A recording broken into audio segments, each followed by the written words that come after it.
Magandang umaga, ngayon pa araw ng Miyerkules, October 18, 2023. Update po muli sa lagay ng panahon. Ayon sa Pag-asa, northeasterly surface wind flow ang nakakaapekto ngayon sa northern Luzon at mga localized thunderstorms ang nagpapaulan naman sa iba pang bahagi ng ating bansa. Wala namang bagyo o low pressure area na minomonitor sa loob po ng ating part na maaaring makaapekto sa ating bansa.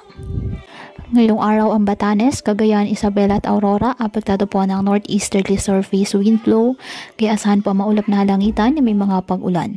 At ang nalalabing bahagi ng ating bansa kasama na po ang Metro Manila bahagyang maulap hanggang sa maulap na halangitan with isolated rain showers or thunderstorms dahil sa northeasterly surface wind flow at localized thunderstorms.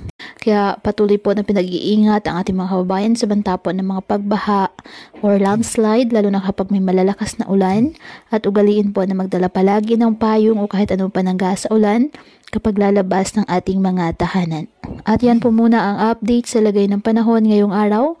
Muli patuloy po tayo na mag-ingat at palaging tandaan, God loves you. Stay safe and God bless.